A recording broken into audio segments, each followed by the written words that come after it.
ako sa pool. Muntik pa pala tayo magkasabay. Madalas ka ba mag-night swimming? Ngayon lang. Mag-relax lang. Ako kasi nabore ako, kaya gusto ko magbabad sa pool. Kasama kasi ng asawa ko yung asawa mo. Nag-chess. Wala tayong magagawa doon.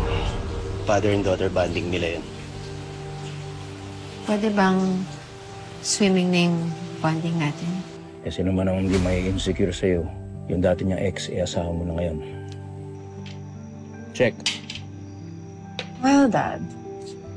Lahat tayo, masanay na lang sa unique situation na to. But we both moved on. We moved on with Betsy and ako, kasama si Gerald. Hindi naman nila tayo binigyan ng dahilan para mag-doubt sa kanila, di ba? Actually, I find it weird up to now. My wife is your husband's ex. Imagine. Yung mga kaibigan ko nga tinatanong sa akin, pare, paano ba yan?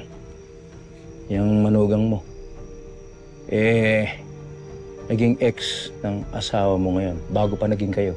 Andito tayo ngayon sa isang bahay. Alam ko na iniisip nila. Sige, alis na ako.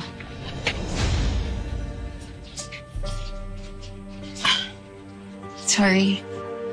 Kung halimbawa, matukso si Gerald at saka si Betsy, may mangyari sa kanila, di para akong iniputan ng aking manugang. May sinasadya. Pa-affect ko pa doon, Dad? No. I'm confident with whatever we have with Betsy, whatever I have with Betsy.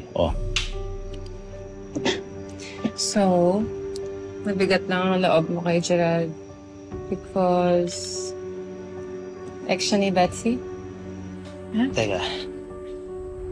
Nananadya ka ba? Ano nananadya? Lumalayo nga ako sa'yo eh. Wait. If you're thinking I'm insecure dahil kay Gerald, well, you're wrong. You know, I'll do anything to protect you. Mukhang hindi. Kasi sa reception pa lang ng binyag, papaiwatig ka na eh. Ano nagpapahiwati? Nagsitripan lang kita. Nagkataon lang ba na magsiswimming ka ngayon? O baka naman sinempuan mo, nagsiswimming din ako. Pero alam mo, kahit na ibang lalaki ang gumawa ng ginawa ni Gerald sa'yo, ipaglalaban ko yun. I'm your father. Hindi ko palalampasin yan. So sinasabi mo gusto kitang sabayan? Okay. Lalangoy ako kung kailan ko gustong lumangoy.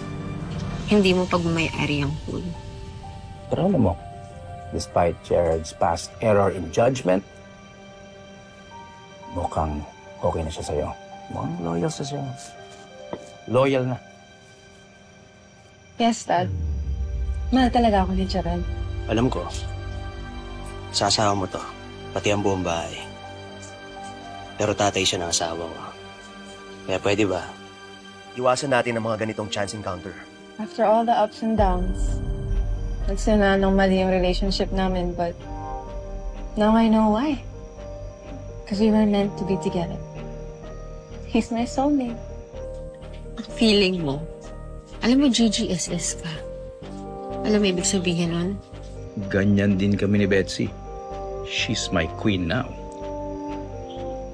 Gwapong-gwapo sa sarili.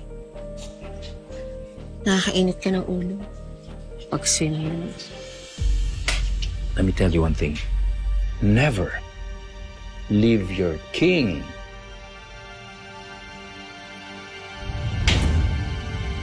unprotected. Checkmate.